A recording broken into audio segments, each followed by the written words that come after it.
I still remember the exact weight of the grocery bags digging into my palms that night. 2 plastic handles, stretched thin, swinging against my shins as I fumbled for my keys in the dark of the hallway. It was a Tuesday, which meant nothing to anyone except me and the cashier at the Publix 2 blocks over, who always bagged my stuff with this weird, apologetic smile, like he knew I was buying frozen dinners for one again. I'd been working late, which was the norm, not the exception. My firm had just landed a new tech account, and I was the junior partner who got to do all the grunt work while the senior guys took the clients out for overpriced whiskey. I didn't mind it. Well, I told myself I didn't mind it. The paycheck was good, the apartment was mine, and I had a rhythm. A boring, predictable, lonely rhythm that I had convinced myself was just part of being an adult in this city. I was 29, single, with a cat who only loved me when the can opener was involved, and a best friend who had been sleeping on my couch for the past 6 weeks. His name was Derek. We'd known each other since freshman year of college, back when we were both idiots who thought we knew everything. He was the kind of guy who could walk into a room and make everyone feel like they'd known him for years. Big laugh, easy smile, that kind of effortless charisma that I always envied, because I had to work twice as hard just to seem normal. He'd fallen on hard times, or at least that's what he told me. His girlfriend had kicked him out after some argument I never quite got the full story on, and he'd lost his job at a marketing firm downtown about a month before that. He had a way of making bad luck sound like an adventure, like he was just taking a scenic detour on the road to success. I believed him because I wanted to, because that's what friends do, right? They let you crash on their couch, they feed you pizza, they let you raid their fridge for beer, and they don't ask too many questions. The apartment was dark when I finally found the door open. That should have been my first clue. Derek was usually up, watching some late-night show or playing video games with the volume turned down low so he wouldn't bother the neighbors. He was a night owl, always had been. I, on the other hand, was a morning person by necessity, not by choice. I'd stumble out of my room at 6 a.m. to make coffee and find him still awake, scrolling through his phone on the couch, eyes glazed over. He'd always say the same thing. Man, I can't sleep. Insomnia's a bitch. And I'd nod and pretend that was the whole story, because digging deeper would have meant acknowledging that something was off, that he was drinking more than usual, that his calls were getting more frantic, that the job interviews he kept saying he had were always just a vague possibility on the horizon. I didn't want to see it. I was too tired to see it. But that Tuesday night, the apartment was silent. Not the peaceful kind of silent, but the heavy kind, like the air itself was holding its breath. I kicked off my shoes by the door, the way I always did, and padded into the kitchen to put the groceries away. The only light came from the street lamp outside, casting a sickly orange glow through the blinds. I remember thinking about how I'd have to get that light bulb fixed in the hallway, the one that had been flickering for weeks. Small, mundane thoughts. The kind of thoughts you have when you're just going through the motions, when you haven't yet realized that your entire life is about to split into 2 distinct halves, before and after. I put the milk in the fridge, the eggs on the top shelf, and the frozen dinners in the freezer with a dull thud. The cat, a fat gray tabby named Milo, weaved between my ankles, meowing his head off. I was about to grab a can of his food when I heard it, a soft creak from the direction of the bedroom. Not the couch, the bedroom. My bedroom. At first, I thought nothing of it. Maybe he was using my bathroom, the one connected to my room, because the hall bathroom was out of toilet paper. It would have been annoying, but understandable. That's what roommates do. That's what friends do. I was already mentally preparing the sarcastic comment I'd throw at him when he came out. But then I heard the giggle. It was soft, muffled, like someone was trying to hide their mouth behind a pillow. It was a woman's laugh. My stomach dropped. Not in the dramatic way they do in movies, but in a slow, sinking way, like I was standing on a dock and the boards beneath me were giving way one by one. I stood there in the kitchen, frozen, my hand still on the cat food can, and I listened. There was another sound, quieter this time, a low murmur, a man's voice. Derek. And then her voice again, a breathless whisper. I couldn't make out the words, but I didn't need to. I knew what was happening. Or at least, I thought I did. A million thoughts raced through my head at once. Maybe he'd met someone at a bar and brought her home. That would be disrespectful, sure, but not unforgivable. I could yell at him tomorrow, make him sleep on the fire escape for a week, and we'd laugh about it eventually. That had to be it. He was a single guy, he was crashing on my couch, and he'd gotten lucky. It was a classic bachelor move. I could handle that.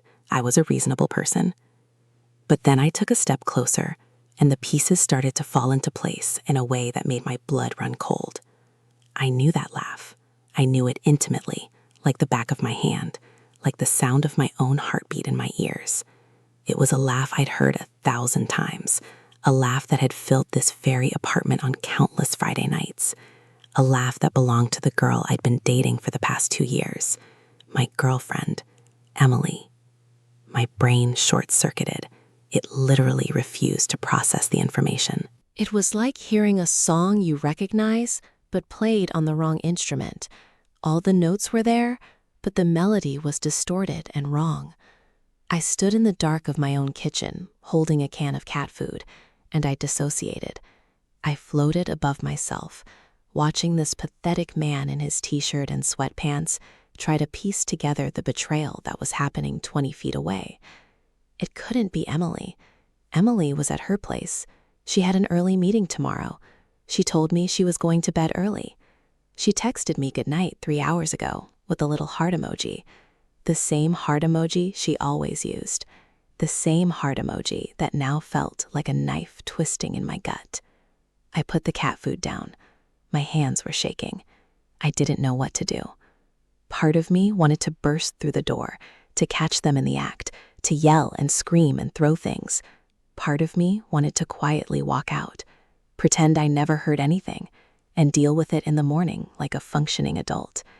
And part of me, the cowardly part, wanted to sit down on the floor and cry until I fell asleep, hoping it was all a nightmare I would wake up from. I crept closer. I don't know why. Some morbid curiosity, maybe. I had to be sure. My socked feet made no sound on the hardwood floor as I moved down the hallway. The door to my bedroom was cracked open, just an inch or two. A sliver of light spilled out from the lamp on my nightstand. I held my breath. I leaned forward, just enough to see inside. There they were. Derek, my best friend since college, the man I had fed and housed and protected from the consequences of his own bad decisions for the better part of 2 months, was in my bed. My bed, the one I'd bought with my own money, the one I'd slept in alone for the past 3 years. He was propped up against the headboard, shirtless, his stupid, charming smile plastered on his face. And next to him, wrapped in my sheets, the same sheets I'd bought with Emily at that department store sale last spring, was Emily. Her back was to me, but I could see her bare shoulders, the curve of her spine. She was wearing my favorite sweater, the one I'd lent her on a cold night and never asked for back because I liked seeing her in it. She was wearing my clothes in my bed with my best friend. I felt like I was going to be sick. My vision tunneled. The walls seemed to close in. I heard them talking, low and casual, like they were old lovers catching up after a long day, like they hadn't just shattered my entire reality. "He's not going to find out," Derek said, his voice smooth, arrogant. "He's at work until midnight, remember? He's probably still staring at a spreadsheet right now, eating cold pizza." Emily laughed again. That same laugh. It sounded different now. It sounded hollow. "He's so oblivious, it's almost sad." "Sad?" Derek snorted. "It's convenient. You have to admit, this is way easier than sneaking around at your place. He practically rolled out the red carpet for me." "I know," she said, and she snuggled closer to him. "He's so trusting. It's cute, really. That's why I love him." I stopped breathing. Love. She said she loved me. In the past tense. Like I was a chapter in a book she'd already finished. Like I was a cute pet she'd outgrown. "You don't love him," Derek said, and there was a sharp edge to his voice now. "You love what he gives you. The apartment, the stability, the little romantic gestures. But you and me, this is real. This is passion." "I know," she whispered back. "I know it is. It's complicated. He's a good person, Derek. He doesn't deserve this." "He doesn't deserve you," Derek said. And that was the moment. That was the moment I realized that my life wasn't just a bad movie I was watching. It was my life, and it was falling apart in the most cliché, horrible way possible. I stepped back from the door. My heart was pounding so loudly I was sure they could hear it. But they didn't. They were too wrapped up in each other, too wrapped up in their lie. My hands were shaking so bad I had to grip the wall to steady myself. I looked down at the cat food can I was still holding. I didn't even remember picking it up again. I set it down gently on the hallway floor, like it was made of glass, and then I walked back to the kitchen. I didn't leave. I didn't confront them. I just stood there in the dark, staring at the refrigerator, at the grocery list I'd written on a sticky note that morning.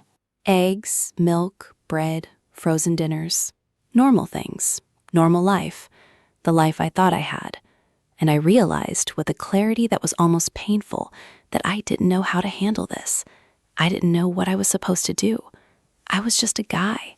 A regular guy with a boring job and a cat and a best friend he trusted and a girlfriend he loved. And they had just turned my entire world inside out without even breaking a sweat. I didn't say anything. I didn't do anything. I just grabbed my keys, put my shoes back on, and walked out the front door.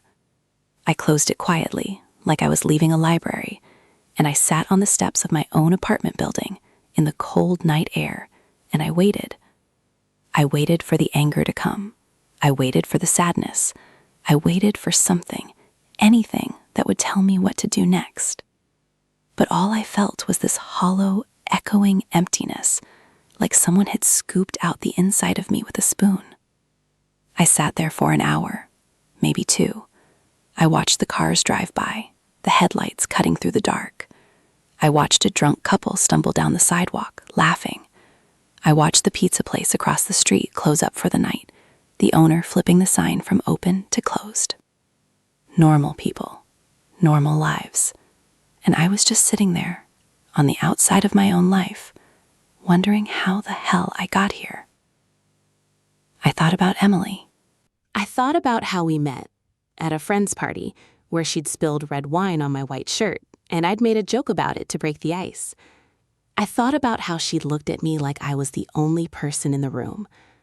I thought about all the nights we'd spent on that couch, watching movies, ordering takeout, talking about our futures. I thought about how she held my hand at my grandmother's funeral, how she squeezed it and told me everything was going to be okay. And now she was in my bed with my best friend, laughing at how oblivious I was. I thought about Derek. I thought about the time he drove 3 hours in the middle of the night to pick me up when my car broke down on the highway. I thought about the way he hugged me when I got promoted, like he was prouder of me than I was of myself.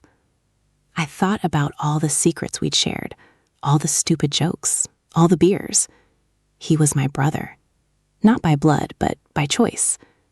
And he had just stabbed me in the back in the most intimate way possible. I should have been angry. I should have been furious. I should have stormed back in there and thrown them both out on the street. But I wasn't. I was just numb and tired. So tired. I realized then that the worst part wasn't the cheating itself. It wasn't even the betrayal.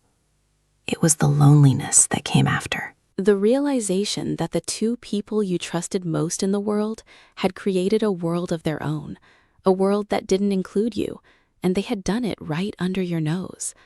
I pulled out my phone. I stared at Emily's contact picture.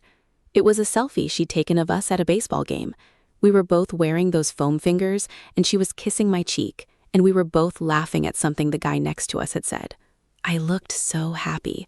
I didn't even recognize that guy anymore. I put the phone away. I wasn't ready to do anything. I wasn't ready to be the guy who was going to walk back in there and turn his life upside down, because I knew that once I did, there was no going back. Everything would be different. The quiet apartment, the cat, the grocery store routine, the phone calls, the text messages, all of it. And I didn't know if I was brave enough to let it go. I stayed on those steps until the sky started to lighten. The first hints of gray and pink creeping over the rooftops. A new day. A day I didn't want to face. And finally, I heard footsteps inside the apartment. The sound of someone moving around. the shower turning on, life going on without me. I stood up. My legs were stiff and cold. I took a deep breath. I didn't have a plan. I didn't know what I was going to say or do, but I knew I couldn't stay on those steps forever. I had to go back in. I had to face them. I had to figure out who I was going to be when the dust settled. Because the guy who walked out that door a few hours ago was gone, and I wasn't sure if I ever wanted to be him again. I opened the door. The apartment smelled like coffee. Derek was in the kitchen, fully dressed, looking like he hadn't a care in the world. He smiled when he saw me, that same easy, charming smile. "Hey man," he said, "you're home early. Grab some coffee. We've got a lot to talk about." He had no idea. He thought I was just coming home from work. He thought he still had the upper hand. And for a second, just a second, I considered playing along, letting him dig his own grave. But I couldn't. The words were already there, burning on my tongue. "Where is she?" I asked. His smile faltered, just a tiny crack. "Who?" "Don't," I said. "Don't do that. Not to me." And I watched his face change, the mask slip, the panic set in. And I knew, right then, that whatever happened next, I was going to make sure he never forgot this moment. I was going to make sure they both paid for every single second of that night. But first, I had to get through the next 5 minutes, and I had no idea how. The silence that followed my question was heavier than any sound could have been. Derek stood there, frozen, that coffee mug halfway to his lips, and I watched him cycle through every possible lie he could tell. I could see it in his eyes, the frantic calculation, the desperate search for an exit strategy. It was the same look he got when we were playing poker in college and he was holding a losing hand, but back then it was just about $20 and bragging rights. This was different. This was my life he was trying to bluff his way out of. "Emily?" he finally said, and he actually had the audacity to look confused.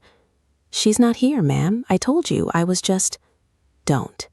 I cut him off. My voice was flat, emotionless, which somehow made it more threatening than if I'd been screaming. "I was home last night. I came home at 11. I heard you. I heard her." The color drained from his face so fast I thought he might pass out. He set the mug down on the counter, and I noticed his hand was shaking. Good. Let him shake. Let him feel even a fraction of the earthquake that was happening inside my chest. I walked past him into the living room, and that's when I saw her. Emily was standing in the doorway of my bedroom, wearing one of my t-shirts and a pair of my sweatpants. She looked like she'd just rolled out of bed. She looked like she belonged there, and that was the part that hurt the most. "Cole?" she said, and her voice cracked on my name. "Cole, I can explain." I laughed. I actually laughed. It came out of me like something foreign, a harsh, hollow sound that didn't belong to me. "Explain what, Emily? Explain how you ended up in my bed with my best friend. Explain how you've been sneaking around behind my back while I was at work." I looked at Derek, then back at her. "How long has this been going on?" Emily opened her mouth, but nothing came out.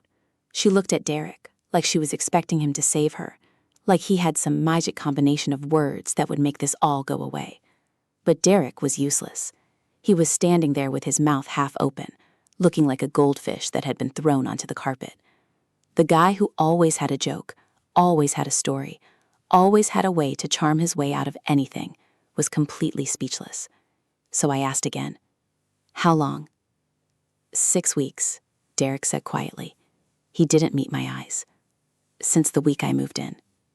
6 weeks. The entire time he'd been sleeping on my couch. The entire time I'd been buying him groceries, letting him use my Netflix account, listening to him complain about his problems. The entire time he'd been looking me in the face and pretending to be my friend. And Emily, the woman I'd planned a future with. The woman I talked about marriage with, just casually, the way you do when you're sure it's inevitable. She'd been coming over while I was at work, sneaking through my front door, crawling into my bed, and then leaving before I got home. They'd been living a whole secret life right under my nose, and I'd been too stupid to see it. I don't even know what to say, I said, and my voice was breaking now. I couldn't hold it together anymore. You're my brother. You're supposed to be my brother. And you did this. You looked me in the eye every single day, and you did this. Cole, it wasn't supposed to happen like this, Derek started, taking a step toward me. It just kind of, stop. I held up my hand. Don't try to explain it like it was some accident. This wasn't a mistake. Mistakes happen once.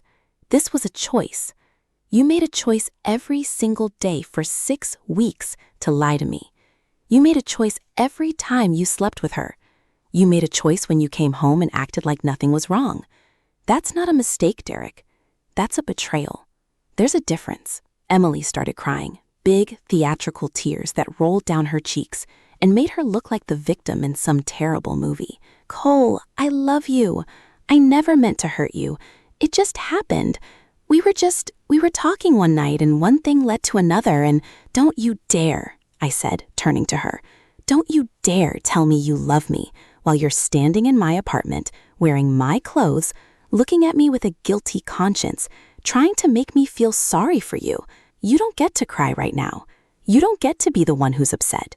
You did this, both of you, and I want to know why. The question hung in the air. Why? It was the question that had been burning in my gut since the moment I heard that laugh. Why wasn't I enough? Why did she need him? Why did he need her? What was so wrong with me that the two people I trusted most could do this and feel like it was justified? Derek ran a hand through his hair, a nervous habit I'd seen him do 1,000 times before, and I realized I knew everything about him.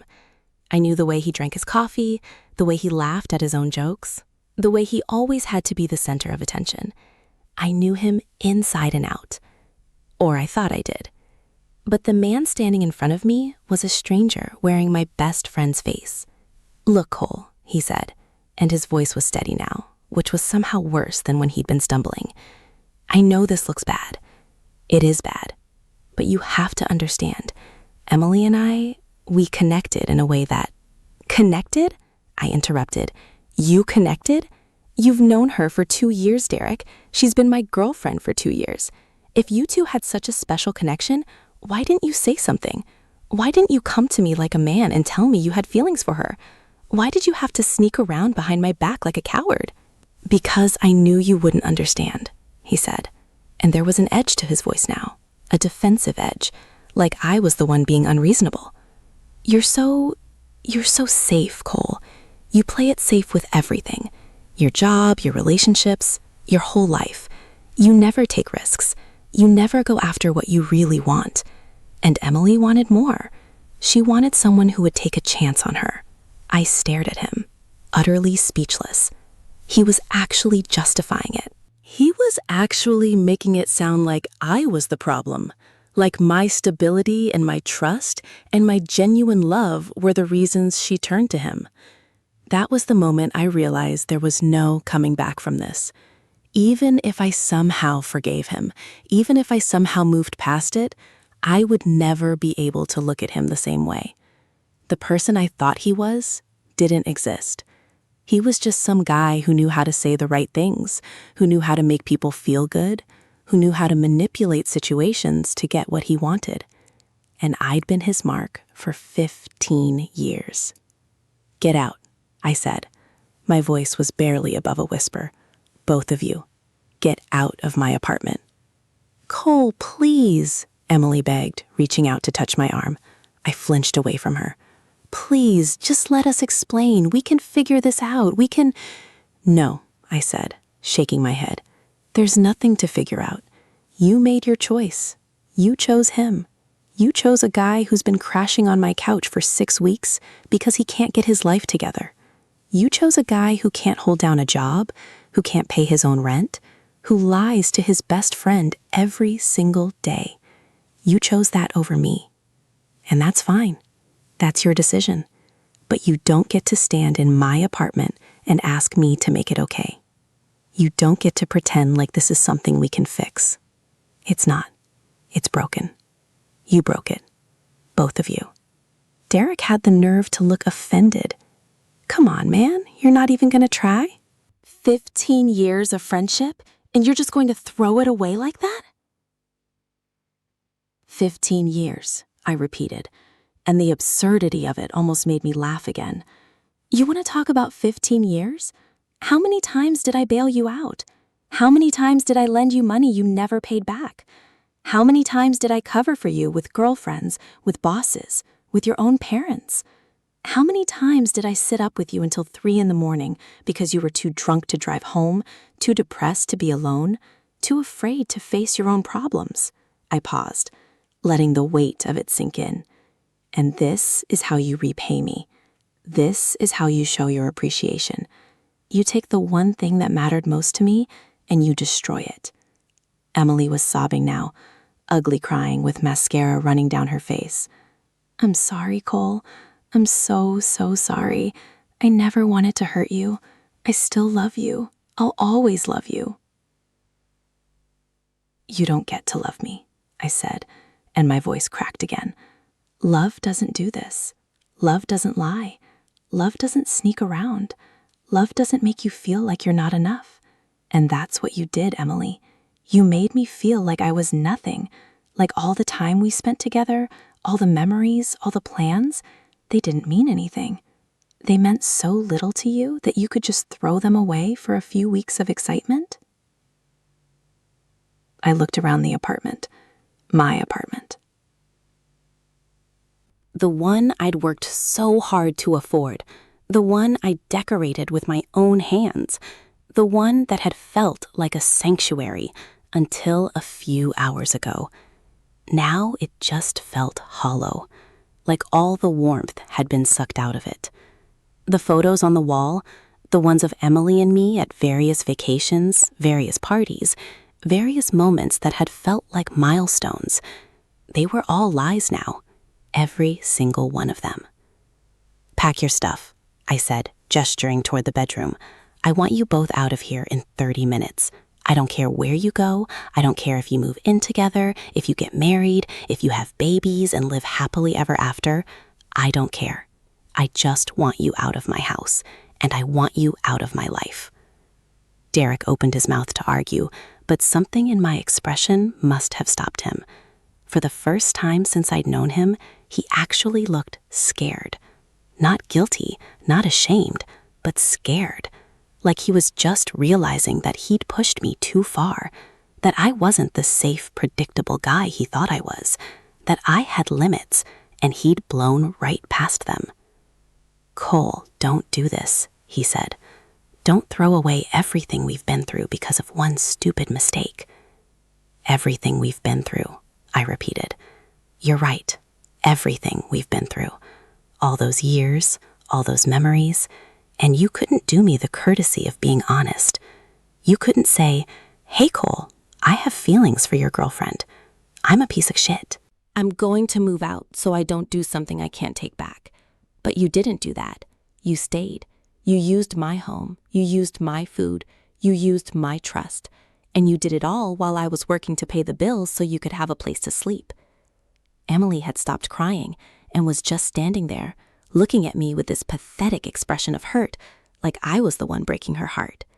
Cole, please, we can talk about this. We can go to counseling. Counseling? I laughed again, and this time it was bitter, angry. You want to go to counseling with me while you're still sleeping with him? Is that the plan? We work through our issues while he's waiting in the car? I shook my head. There's nothing to work through, Emily. You made a choice. You chose him. You don't get to come back from that. You don't get to have both. You made your bed, and now you get to lie in it. Just not in mine. Not anymore. I walked to the front door and opened it. The cold air rushed in from the hallway, and I gestured outside. 30 minutes. I mean it. I'm going to go sit in my car, and when I come back up, I want you both gone. Don't take anything that isn't yours. Don't think about stealing anything, because I will call the cops. And don't bother trying to call me or text me or reach out in any way, because I'm not going to answer. I'm done. We're done.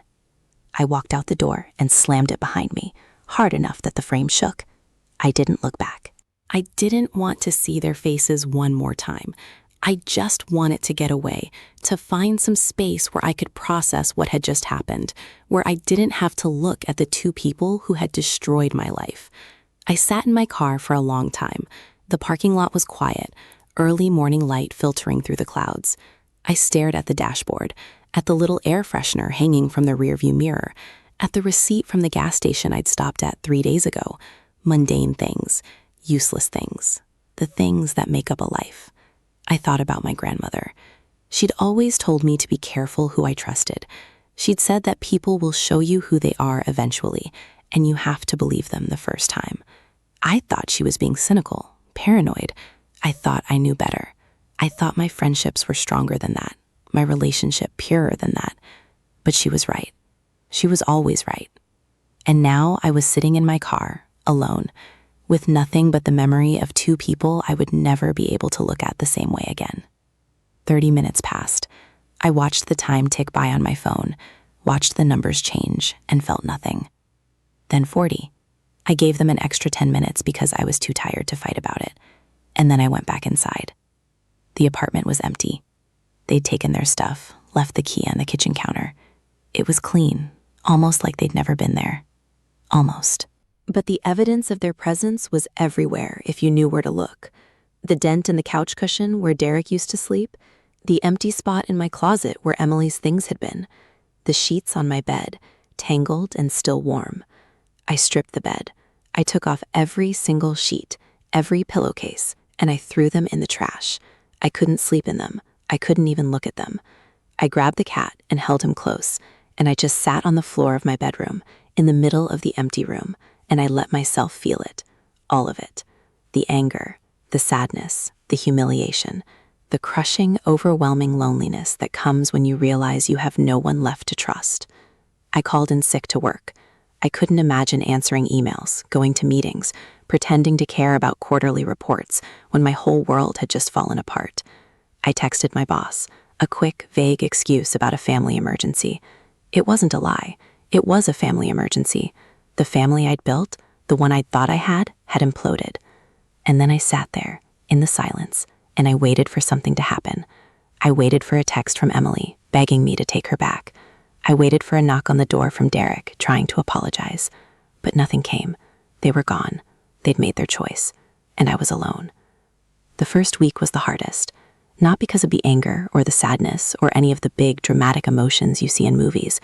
It was the small things that got me. The way I'd reach for my phone to text Emily about something stupid I saw on the street, and then remember I couldn't. The way I'd walk past the couch and expect to see Derek sprawled out there, his laptop balanced on his chest, some mindless YouTube video playing in the background. The silence was the worst part. My apartment had never been that quiet before, not even when I lived alone. It was the kind of silence that felt like a presence, like something was waiting for me to acknowledge it. Milo, my cat, was my only company. He didn't care about the drama. He just wanted his food and his chin scratches, and I was happy to oblige because at least he was consistent. At least he didn't have ulterior motives. I'd find myself talking to him sometimes just to hear a voice. "What do you think, buddy?" I'd say. "Think she's gonna call?" And he'd blink at me with those big yellow eyes and walk away because he had better things to do than listen to me wallow. I didn't leave the apartment for 3 days. I ordered delivery, ate frozen dinners, watched old episodes of shows I'd already seen 100 times. I couldn't face the outside world. Every time I thought about going to the grocery store or the coffee shop down the street, I'd imagine running into someone who knew Emily, or worse, running into Emily herself. I wasn't ready for that. I wasn't sure I'd ever be ready for that. The text started on day 4. Emily, of course. She'd send long, rambling messages in the middle of the night, paragraphs of guilt and regret that read like she'd been drinking. "I miss you," she'd say. "I made a terrible mistake. You were the best thing that ever happened to me." And then, the next morning, she'd follow up with something cold and distant, like she was trying to convince herself she'd made the right choice. Maybe we were never meant to be. Maybe this was for the best. It was a roller coaster, and I was the unwilling passenger. I didn't respond. I wanted to. God, I wanted to. There were moments late at night when the loneliness was unbearable, when I'd type out long responses and then delete them. I tell her I hated her. I tell her I forgave her. I'd tell her to come back. I'd tell her to stay away. Every possible combination of words ran through my head, and every time I ended up tossing my phone across the room and staring at the ceiling until I fell asleep. Derek didn't text me. That was the part that stung the most, if I'm being honest. He could have at least tried. He could have sent something, anything, to acknowledge that he'd done something unforgivable. But there was nothing, just silence. And that silence told me everything I needed to know about where I stood in his life. I was an afterthought, a casualty, a consequence of his selfishness that he didn't have the decency to feel guilty about. By the end of the first week, I was starting to get angry. Not the sad, pathetic kind of angry I'd been feeling, but something sharper, something that burned in my chest and made me want to do something reckless. I started going through old photos, old messages, old memories, and I found myself cataloging every red flag I'd missed. The late nights Emily spent at work, the way Derek would get weirdly quiet when I talked about our relationship, the little jokes they'd make at my expense that I'd laughed off because I didn't want to be the sensitive one. They'd been mocking me for months, right in front of my face. And I'd been too busy being a good friend, a good boyfriend, to notice. The thought made me sick. I'd poured so much of myself into both of them, and they'd taken it and turned it into a joke. I was the punchline. I was the loser who didn't know his girlfriend was sleeping with his best friend. I was the fool who'd opened his home and his heart to people who saw him as nothing more than an obstacle. The anger was fuel. I needed it. Without it, I would have just curled up in a ball and let the sadness consume me. But the anger gave me purpose. It made me want to prove something to myself, that I wasn't weak, that I wasn't the pathetic guy they thought I was, that I could survive this, even if it killed me. I started going back to work. My boss, a guy named Marcus, who had the emotional intelligence of a brick wall, didn't ask any questions. He just nodded when I walked in, handed me a stack of files, and told me to get caught up. I was grateful for that. I didn't want to talk about it. I didn't want to explain myself. I just wanted to bury myself in spreadsheets and deadlines and pretend like my personal life wasn't a complete disaster. But it followed me everywhere. I'd be in a meeting trying to concentrate on quarterly projections, and I'd catch myself staring out the window, thinking about Emily. I'd see a car that looked like hers in the parking lot, and my heart would stop for a second. I'd hear someone laugh in the hallway, and I'd think it was Derek. It was exhausting. It was like my brain was stuck in a loop, replaying the same scenes over and over, and I couldn't find the off switch. I started going to the gym, not because I was some fitness enthusiast, but because I needed somewhere to channel the energy, the anger, the frustration, the desperate, gnawing need to do something physical, something that would make me feel like I was in control of my own body, even if I couldn't control anything else. I'd run on the treadmill until my legs gave out, lift weights until my arms shook, and then I'd sit in the sauna and sweat out all the poison I was carrying around. It helped, sort of.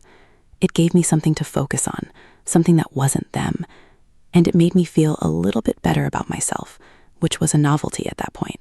I started noticing the way women looked at me, the casual glances, the small smiles. I wasn't ready for anything, not by a long shot, but it was nice to remember that I existed outside of the mess I'd been dragged into. One night, about 2 weeks after everything went down, I was at a bar with some coworkers. It was a Friday, the kind of night where everyone is letting off steam after a long week, and I'd been talked into coming along. I hadn't wanted to go. I'd wanted to go home, order a pizza, and watch reruns of some show I didn't even like. But Marcus had insisted. "You need to get out of your head," he'd said. "You've been walking around like a zombie for 2 weeks. Come have a drink. It'll do you good." So I went, and it was fine at first. I had a beer, made small talk, laughed at jokes I didn't really find funny. I was performing normal. It was exhausting, but it was better than sitting at home and staring at the walls. And then I saw her. Emily, across the bar, with a group of people I didn't recognize. She was laughing, tossing her hair back, looking like she didn't have a care in the world, looking like she'd moved on without a second thought. I froze. My beer was halfway to my lips, and I just stopped. Everything else faded away. The noise of the bar, the chatter of my coworkers, all of it. There was just her. And the rage that flooded through me was so sudden, so visceral that I had to grip the edge of the bar to steady myself. She hadn't seen me yet. She was too busy enjoying herself, too busy being the center of attention, too busy pretending like she hadn't shattered someone else's life into a million pieces. And I couldn't take it. I couldn't stand there and watch her act like everything was fine. I set my beer down. I said something to Marcus, I don't even remember what, and I walked across the bar. I didn't have a plan. I didn't know what I was going to say. I just knew I couldn't walk away. Not this time. Emily saw me when I was about 10 feet away. Her face went pale. That perfect practice smile faltered, and for a second she looked almost afraid. And then the mask went back up, and she was smiling again, like she was happy to see me, like we were old friends who hadn't seen each other in years. "Cole," she said, and her voice was too bright, too casual. "I didn't expect to see you here." "Clearly," I said. "You look like you're having a great time." She glanced at her friends, who were watching us with barely concealed curiosity. "It's just a night out, like normal people do." Normal people, right, because what she'd done was normal. Because 2 weeks after destroying my life, she was just out here, living it up, being normal. "Can we talk?" I asked, privately. She hesitated. I could see her calculating, weighing her options. She didn't want to leave her friends. She didn't want to be seen with me, but she also didn't want to make a scene. So she nodded, grabbed her purse, and followed me to a quiet corner near the bathrooms. "What do you want, Cole?" she asked, and there was an edge to her voice now. "I thought we were done." "We are done," I said, "but I have to know something. I have to know if any of it was real. Any of it. The 2 years we spent together, the memories, the plans, all of it. Was any of it real, or was I just the safe bet while you waited for something better to come along?" She looked at me for a long moment, and then she sighed, and I saw something flicker behind her eyes. Guilt, maybe, or regret, or just annoyance that I was making her deal with this. "It was real, Cole," she said. "I did love you. I meant everything I said. But things changed. I changed. And Derek, he made me feel alive. He made me feel like I could be someone else. Someone less ordinary, I repeated, and the words tasted bitter. "So that's what this was about. You wanted excitement, you wanted adventure, and I was too boring for you." "It's not about being boring," she said, and she sounded almost frustrated, like I was missing the point. "It's about feeling stuck. I felt stuck with you, like everything was already decided. The house, the marriage, the kids, the whole picture. And I wasn't ready for that. I wasn't ready to settle down. But you were already there. You were already planning your whole life, and I was just supposed to fit into it. Then why didn't you say something?" I asked. "Why didn't you just break up with me? Why did you have to do it behind my back? Why did you have to make me feel like an idiot?" "Because I was scared," she admitted. "I was scared of hurting you. I was scared of losing you. And I was scared of being alone. It was easier to just keep going, to pretend like everything was fine. And then Derek came along, and he made me feel like I had options, like I didn't have to settle." I stared at her. The woman I'd loved, the woman I'd trusted, the woman I'd built my future around. And she was telling me that I was a consolation prize, that I was the safe, boring option she'd been settling for until something more exciting came along. "I hope he's worth it," I said. "I hope Derek is everything you ever wanted, because you gave up a lot for him.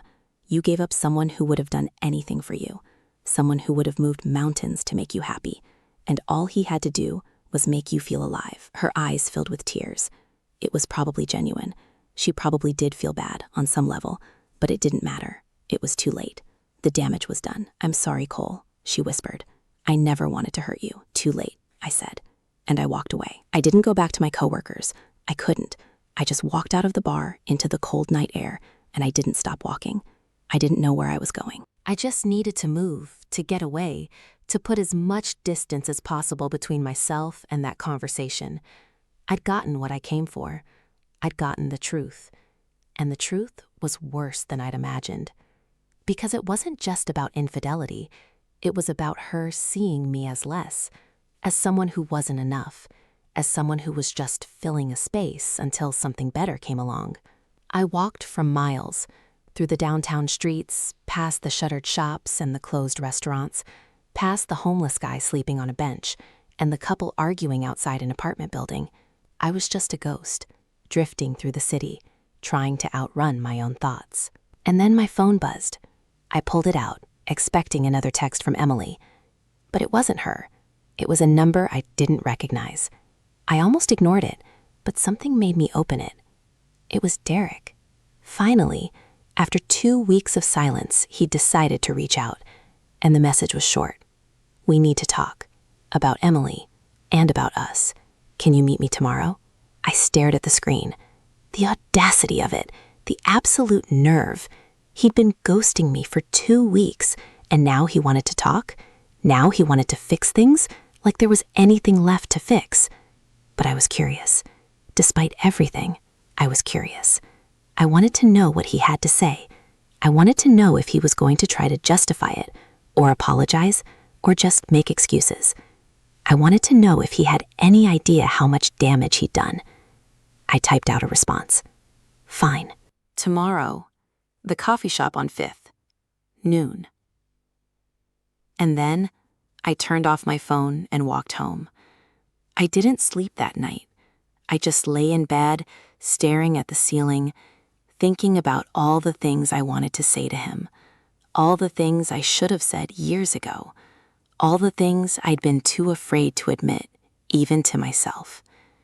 I was tired of being the nice guy. I was tired of being taken advantage of. I was tired of letting people walk all over me because I didn't want to make waves. Tomorrow, I was going to tell Derek exactly what I thought of him, and I was going to make sure he knew that there was no coming back from this, that our friendship was over, that he'd killed it himself. I wanted to hurt him. I wanted to make him feel as small as he'd made me feel, and I was going to do it.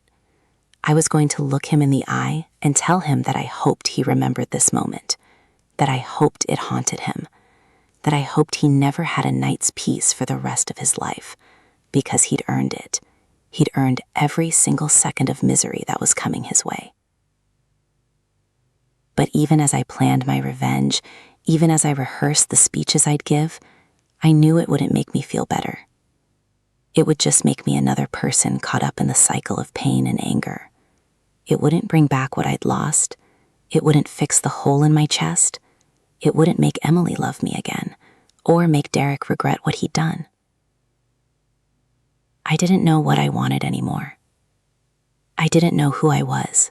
I'd spent my whole life being the reliable one, the stable one, the one everyone could count on. And where had it gotten me? Alone, betrayed, empty. Maybe it was time to be someone else. Maybe it was time to stop being so damn nice. Maybe it was time to start looking out for myself for a change, because clearly no one else was going to. The next morning I woke up early. I made coffee, fed Milo, took a long shower. I dressed carefully, not to impress anyone, but to feel like myself. Jeans, a clean shirt, a jacket that made me feel confident. I didn't want to look like I'd been through hell. I wanted to look like I was doing just fine, because that was the only way to win. To look like you didn't care. To look like you'd already moved on. I walked to the coffee shop. It was a crisp morning, the kind that makes you feel like anything is possible. But I didn't feel hopeful. I felt like I was walking to my own execution, like everything that had happened was leading up to this moment. I got there early. I ordered a black coffee and sat in the corner, watching the door. I waited. 10 minutes. 20. He didn't show. I was starting to think he'd chickened out, that he couldn't face me. And then I saw him, through the window, walking up with a woman on his arm. It was Emily. He'd brought her to our meeting. He'd brought the woman who destroyed my life, and they were both smiling. I felt something inside me snap, something cold and hard and final. This wasn't about reconciliation. This wasn't about closure. This was about humiliation. This was about showing me that they'd won, that they were together, that I was the past. I didn't move. I didn't leave.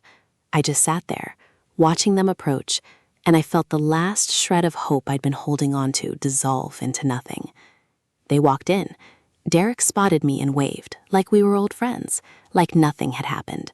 Emily had the decency to look uncomfortable, but she didn't stop him. She didn't pull away. She just walked up to my table, his arm around her, looking at me like I was a stranger. "Cole," Derek said, and his voice was cheerful, like he was greeting a long-lost friend. "Thanks for meeting us." "Us," I repeated. "You said you wanted to talk about Emily. You didn't say she was coming." "Thought it would be better if we both talked to you," he said. "Clear the air, put everything on the table." I looked at Emily. She wouldn't meet my eyes. She was staring at the floor, looking like she wanted to be anywhere else. "Fine," I said, "talk." And then they did. They told me their story, how they'd fallen in love, how it had been a surprise to both of them, how they never meant to hurt me. And then Derek said something that made my blood run cold. He said they were moving in together. They'd found a place. They wanted to start fresh. And they wanted my blessing. My blessing. He wanted me to give my blessing To the two people who had betrayed me in the worst possible way. I didn't say anything. I just stood up. I looked at them both, and then I laughed. That same hollow laugh from weeks ago. It echoed through the coffee shop. "You want my blessing?" I asked. "You want me to be happy for you? You two are the most selfish, entitled people I've ever met. You don't deserve my blessing. You don't deserve my friendship. You don't deserve my forgiveness.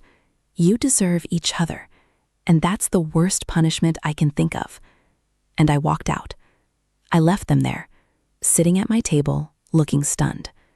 I didn't look back. I didn't give them the satisfaction. I just walked away, and I didn't stop until I was blocks away, my chest heaving, my eyes burning. I was done, completely, utterly done.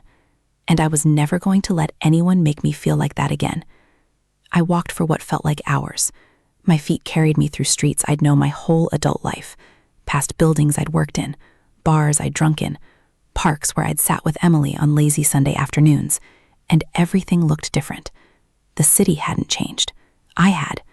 The same brick walls, the same cracked sidewalks, the same traffic lights cycling through their endless routine. But I was seeing them through a new lens. A bitter one, a tired one. The kind of lens that makes you realize that all the places you thought were special were just backdrops for a story that was never going to have a happy ending. I stopped at a small diner on the corner of a street I didn't recognize and sat down in a booth near the window. The vinyl was cracked, the table sticky, and the smell of stale coffee and old grease hung in the air like a familiar ghost. It felt right. I didn't want to be somewhere clean and polished. I wanted to be somewhere that matched how I felt inside, worn out, a little dirty, and holding on by a thread. The waitress came by, a woman in her 50s with tired eyes and a name tag that said Brenda. She didn't smile. She didn't ask how I was doing. She just poured me a cup of coffee and waited. I ordered a plate of eggs and toast because I knew I needed to eat something, even if I didn't feel like it. When she brought it out, I stared at it for a long time. The eggs were overcooked, the toast cold, but I ate it anyway. I chewed mechanically, tasting nothing, just going through the motions, because that was all I knew how to do anymore. I thought about Derek and Emily sitting in that coffee shop, probably still there, probably talking about how I'd overreacted, how I was being dramatic, how they were the ones who deserved happiness, and I was just standing in the way. I could picture it so clearly. Derek would be leaning back in his chair, that smug look on his face, spinning the story so that he was the hero and I was the villain. And Emily would be nodding along, because that's what she did. She went along with whatever narrative made her feel better about herself. That was the thing I finally understood about her. She wasn't evil. She wasn't malicious. She was just weak. She didn't have the courage to be honest, so she let other people write her story for her. And Derek had written her a version where she was the leading lady, the one who'd found true love against all odds, and I was just the obstacle she'd had to overcome. I finished my breakfast, left a tip that was probably too generous, and walked out into the cold air. I didn't know where I was going. I didn't have a plan. I just kept moving, letting my feet take me wherever they wanted to go. I ended up at the river. It was a spot I used to come to when I needed to think. Back in college, back when life was simpler, and the biggest decision I had to make was whether to study for my economics exam or go to that party I'd been invited to. I'd sat on this same bench 100 times, watching the water flow past, wondering about the future. I never imagined it would look like this. I sat down and just watched the river for a long time. The current was steady, relentless, carrying debris and leaves and who knows what else downstream. It didn't stop for anything. It didn't care about my problems.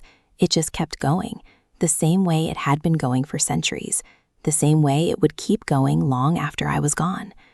There was something comforting about that, something that made my problems feel small. Not insignificant exactly, but small enough that I could breathe around them. I pulled out my phone.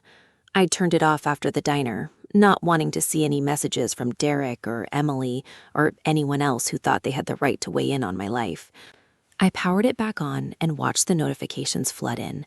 A few from my mom, asking if I was okay, a couple from Marcus, checking in about work, and one from a number I didn't recognize. I opened it, expecting another attempt from Derek, but it wasn't. It was from someone else. A woman I'd met at the bar a few weeks ago, the night I'd run into Emily. She was a friend of one of my coworkers. I'd been introduced briefly, and we'd exchanged a few words. I'd forgotten about her entirely, but she'd remembered me. Her name was Rachel. She said she'd seen me at the bar, noticed I looked upset, and wanted to make sure I was okay. It was a small thing, a tiny gesture of kindness from a stranger, but it hit me like a wave. I sat there on that bench, staring at her message, and for the first time in weeks, I felt something other than anger or sadness. I felt seen. Not by someone who wanted something from me, not by someone who was trying to manipulate me, but by a person who just wanted to check in. It was such a simple, human thing, and it almost broke me. I typed out a response. "I'm okay," or "I will be. Thanks for asking." I hit send before I could second-guess myself, and then I put the phone away. I didn't want to get my hopes up. I didn't want to think about what it might mean, or if it could mean anything at all. I was done with that. I was done with hoping. But I couldn't deny that the message had made me feel just a little bit lighter. Like maybe, somewhere out there were still good people. People who weren't out to use me or betray me. People who just wanted to be kind. I stayed by the river until the sun started to go down. The sky turned orange and pink, the kind of sunset that makes you forget, for a second, that the world is such a mess. I watched the colors shift and fade into darkness, and I made a decision. I was going to stop letting Derek and Emily control my life. I was going to stop replaying their betrayal in my head, stop wondering if I could have done something differently, stop torturing myself with what-ifs. They didn't deserve that power over me. They didn't deserve to take up any more space in my head. It was time to move on. Not because I was over it, not because I'd forgiven them, but because I was tired. I was so tired of carrying that weight around, and I knew, deep down, that the only way I was going to get through this was to let go of the version of myself that had been defined by them. The next few weeks were a blur of small victories and setbacks. I went back to work full-time, threw myself into my projects, and tried to rebuild some sense of normalcy. It wasn't easy. There were days when I'd catch myself staring at my phone, waiting for a message that wasn't going to come. There were nights when I'd lie in bed, staring at the ceiling, wondering if I'd ever feel whole again. But there were also moments of unexpected joy. A funny text from Rachel, who I'd started talking to more regularly, a good laugh with coworkers at happy hour, a quiet evening with Milo curled up on my chest, purring like a tiny motor. Small things, but they added up. They reminded me that life was still happening, even when I felt like I was stuck in place. Rachel and I met for coffee one Saturday. It wasn't a date exactly. We were just two people getting to know each other, testing the waters, seeing if there was anything there worth exploring. She was different from Emily in every way. She was direct, honest, and didn't play games. She asked me about the night she'd seen me at the bar, and I told her the truth, the whole ugly truth, about Derek, about Emily, about the betrayal and the anger and the loneliness. It felt good to say it out loud, to unburden myself to someone who didn't have any stake in the outcome. She listened without judgment, and when I was done, she just nodded and said, "That sucks. You didn't deserve that." And that was it. She didn't try to fix me. She didn't offer platitudes. She just acknowledged my pain and moved on. It was exactly what I needed. We started seeing each other more often. Dinner, movies, long walks through the city. It was slow, careful, and neither of us was in a rush. I wasn't ready for anything serious, and she understood that. She had her own history, her own baggage, and we were both just figuring things out as we went along. It wasn't perfect, but it was real, and that was more than I'd had in a long time. And then, about 3 months after everything fell apart, I got a call from an unknown number. I almost didn't answer it, but something made me pick up. It was Derek. His voice was shaky, hesitant, nothing like the confident, arrogant tone I'd heard in that coffee shop. He said he needed to talk to me. He said he was sorry. He said he'd made a huge mistake. I listened without interrupting, and when he was done, I didn't say anything for a long time. Part of me wanted to tell him to go to hell. Part of me wanted to hang up and never think about him again. But another part of me, the part that remembered 15 years of friendship, the part that still remembered the good times before everything went wrong, that part wanted to hear him out. "Come over," I said finally. "We can talk. But if you bring Emily, I'm not opening the door." "I won't," he said. "She's not in the picture anymore." That surprised me. I didn't ask for details. I told him to come on Saturday, gave him my address, and hung up. I spent the rest of the week wondering if I was making a mistake, wondering if I was setting myself up for more pain, wondering if I was being naive. But I'd made a promise to myself to stop letting fear dictate my decisions, so I was going to hear him out, and then I was going to decide what to do. Saturday came faster than I expected. I cleaned the apartment, made coffee, and tried to prepare myself for whatever was coming. When the doorbell rang, I took a deep breath and opened it. Derek was standing there, looking like a shadow of the person I used to know. He'd lost weight, his eyes were hollow. He looked like he hadn't slept in weeks. I stepped aside and let him in. He sat on the couch, the same couch he'd slept on during those 6 weeks, and he stared at his hands. He told me everything. He told me about how he and Emily had tried to make it work, how they'd moved in together, how it had all fallen apart within a month. She cheated on him, with someone else, some guy she'd met at a bar. He'd come home early one night and found them together. The same thing he'd done to me, the same betrayal. Karma, I guess, or just the universe's way of reminding us all that we reap what we sow. "I don't know why I'm telling you this," he said. "I don't expect you to forgive me. I don't even expect you to care. I had to tell someone, and you're the only person I've ever been able to talk to about this stuff. You're the only person who ever really knew me." I didn't say anything. I just sat there, listening, and I felt something shift inside me. The anger was still there, but it was quieter now, less sharp. I could feel it, a dull ache in the back of my mind, but it wasn't in control anymore. I looked at Derek, at this broken man who had once been my brother, and I felt something I hadn't expected. Pity. Not forgiveness, not understanding, just pity. He destroyed the best thing he had, and now he was living with the consequences. And somehow, that was enough. "I'm not going to pretend like everything is okay," I said. "What you did was unforgivable, and I don't know if we can ever go back to the way things were. But I'm not going to hold on to the anger forever.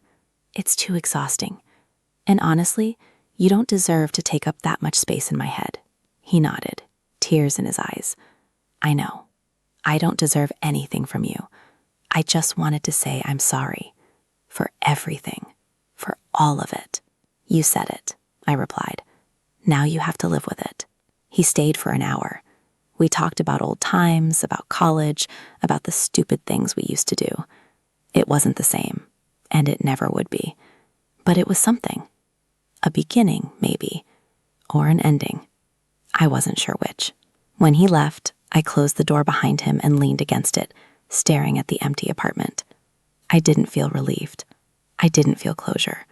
I just felt tired. But it was a good tired, the kind of tired that comes from finally putting down a heavy weight.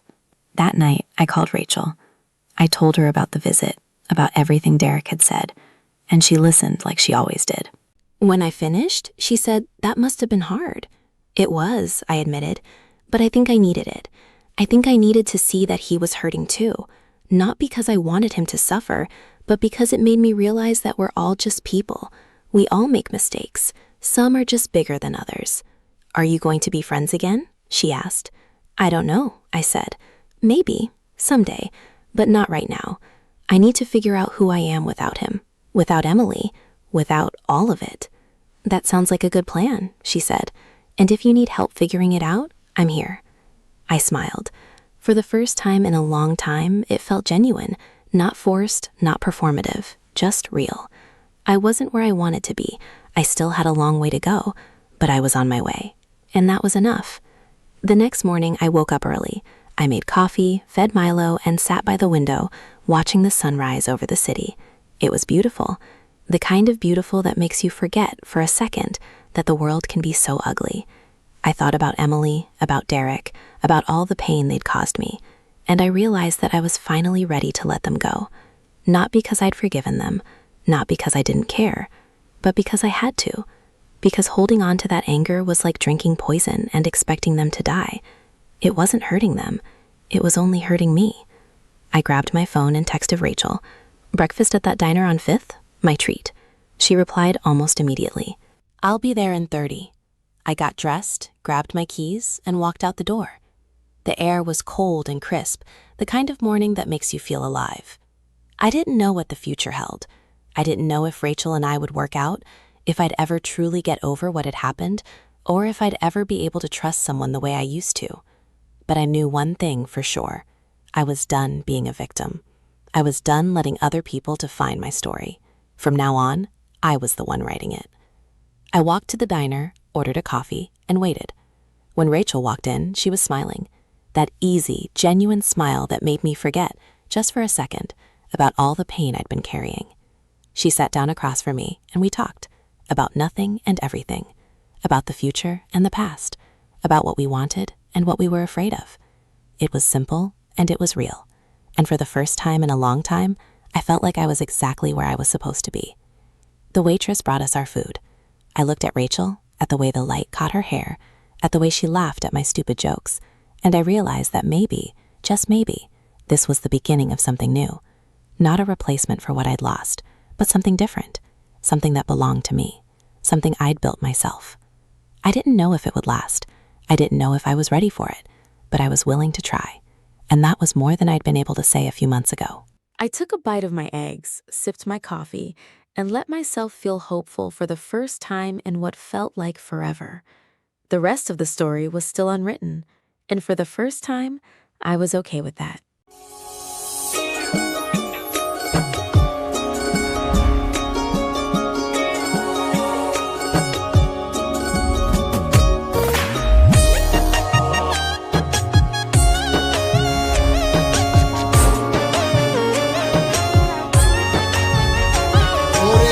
সাগরের ঢেউ দেখিয়া নাই মন সাগরে নানা মিলে সাধন ভজন সকলি যাই বিফলে গো সকলি যাই বিফলে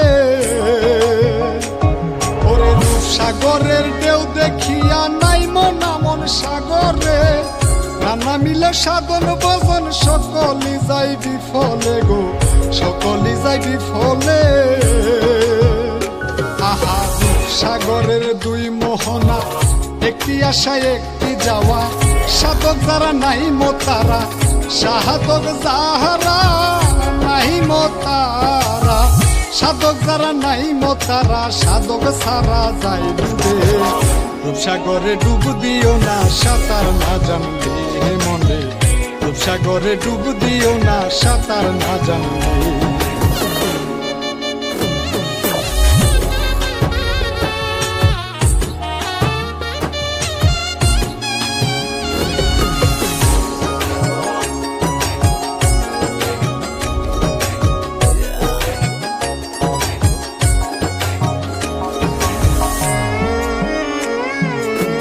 সাগরের খাইছ ননি আসিয়া এই ববেতে ওরে আরেক সাগরটাকে তোমায় নিতে তার মোহনাতে গো নিতে তার মোহনাতে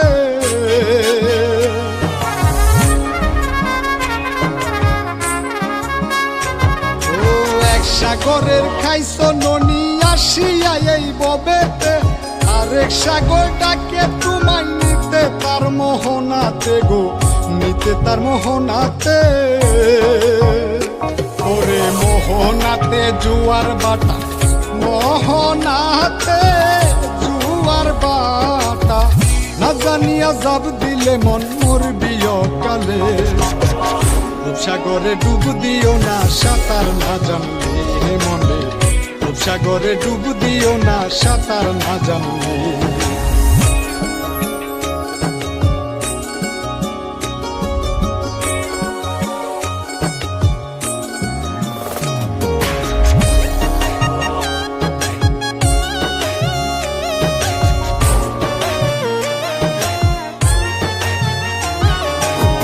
সাগরের সাধক যারা তারা নাইমা সাগরে,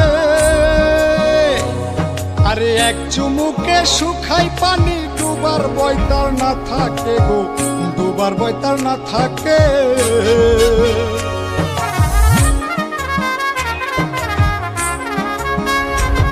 ওরে রূপসাগরের সাধক যারা তারা নাইমা সাগরে, এক চুমুকে শুকাই পানি, ডুবার বয়তার না থাকে গো, ডুবার বয়তার না থাকে। ওরে জয় বেবে কয় সাধক সারা, জয় বেবে কয় সাধক সারা, জয় বেবে কয় সাধক সারা, জুয়ার আসলে যাই ডুবে। রূপসাগরে ডুব দিও না সাঁতার না জানলে মনে, রূপসাগরে ডুব দিও না সাঁতার না জানলে, রূপসাগরে ডুব দিও না সাঁতার না জানলে, রূপসাগরে ডুব দিও না সাঁতার না জানলে।